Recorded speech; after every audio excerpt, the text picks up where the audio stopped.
You said, wait a minute, were you following him? And in the interview, his word was yes, right? In one of the interviews, He yes. acknowledged to you that he was following him at one point, correct? Yes, sir. Anything wrong with following somebody like that?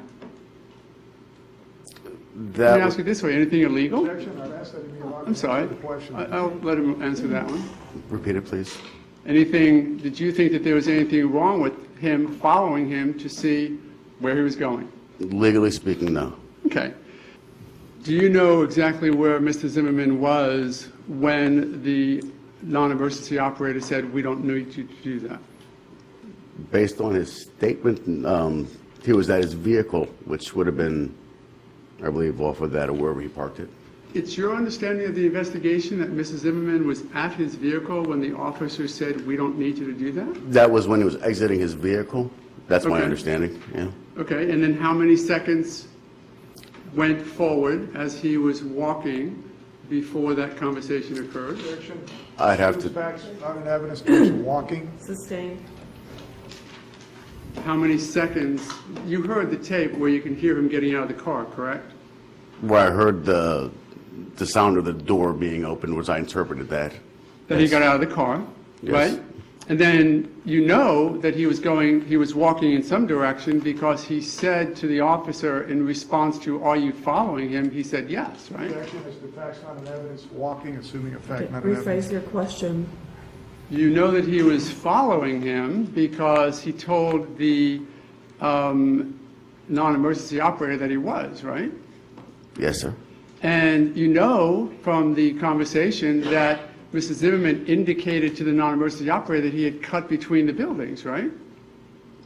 Yes, sir. Okay, so I might approach again, so just so we're clear with what you just testified to. He parked his car somewhere in this area, correct? Correct. And then, go ahead, Background here somewhere. right? So I'd have to hear it again, obviously. Could but you face forward? Yeah, I'd have to hear it again, obviously, but somewhere very shortly thereafter leaving his car, that's when it was asked, are you following him? Okay. And he said yes. And Mrs. Zimmerman indicated that Mr. Martin had gone between the buildings. He was out of sight, correct? Yes. Yet, you testified a moment ago that pursuant to Mr. Zimmerman's statement, he had gone down to Retreat View Circle, correct? Well, that was his statement, but as far as him having a visual on when he might have got out of the vehicle, I really don't know. I can't say. It wasn't there.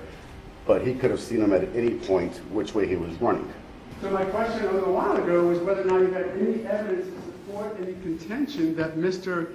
Zimmerman continued to follow Trayvon Martin after being told not to. Do you have any evidence to support that? I would answer, I have information, yes, that there was, just based on where we located Trayvon and the fact that the altercation happened after his conversation.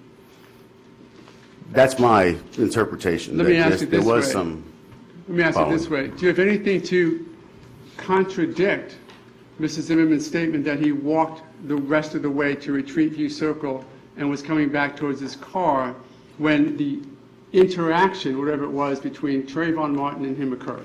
Nothing tangible, no.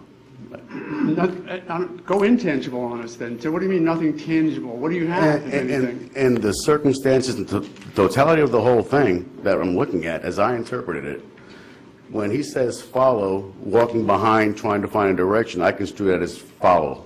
He was trying to do something in the same direction where Trayvon was going. He was trying to and see where he was. As far as the word follow, as my report may indicate, I mean, it's, but it's open for interpretation.